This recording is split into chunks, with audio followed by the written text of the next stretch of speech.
আসসালামু আলাইকুম এভরিওয়ান, পদ্মার আড়ালে সবাইকে স্বাগতম। আই হোপ সবাই ভালো আছেন। আলহামদুলিল্লাহ আমিও ভালো আছি। আজকের ব্লগটা আমি সন্ধ্যা থেকেই শুরু করছি।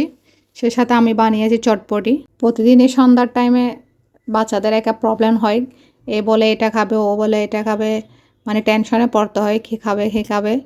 সে সাথে আমি আজকে চটপটি বানিয়ে নিয়েছি আর বানাচ্ছি টিফিনের জন্য কেক, যেহেতু স্কুল আছে সকালে।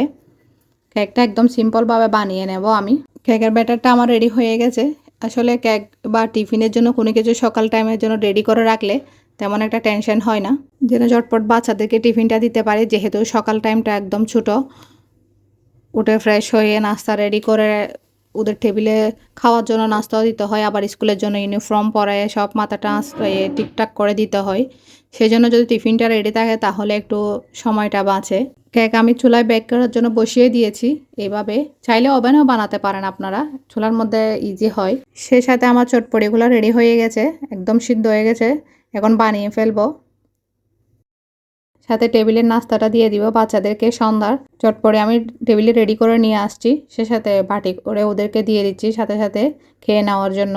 আসলে সন্ধ্যার টাইমে কাজের আরও চাপ বেশি থাকে, যেহেতু বাচ্চাদের নাস্তা, রাতের খাবার, সে সাথে বাচ্চাদের হোমওয়ার্কগুলোও করে দিতে হয়।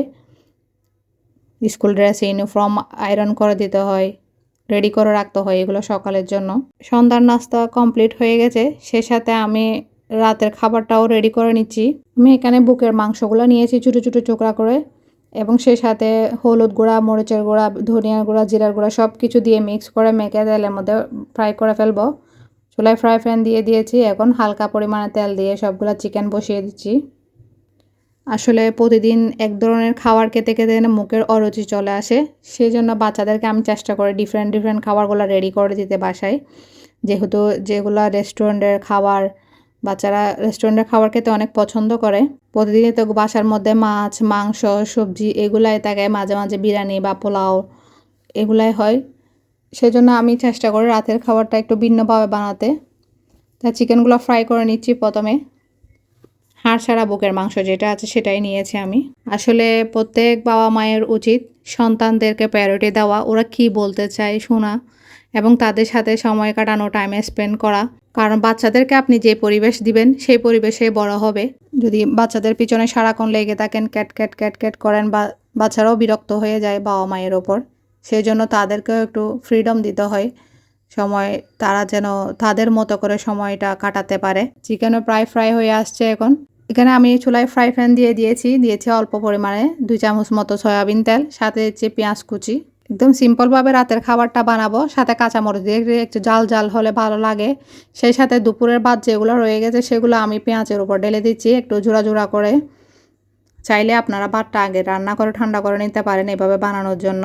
আসলে বাবা মায়ের সম্পর্কটা সন্তানদের সাথে বন্ধুত্বের মতো হওয়া দরকার, যেন বাবা মাও যেন ছেলেদের সন্তান, মেয়ে হোক ছেলে হোক, সবার ছেলে মেয়েদের সাথে যেন সব কিছু শেয়ার করে। সন্তানরা যেন বাবা মার সাথে সব কিছু শেয়ার করবে, সেটা হচ্ছে বাবা মার কাছ থেকে শিখা।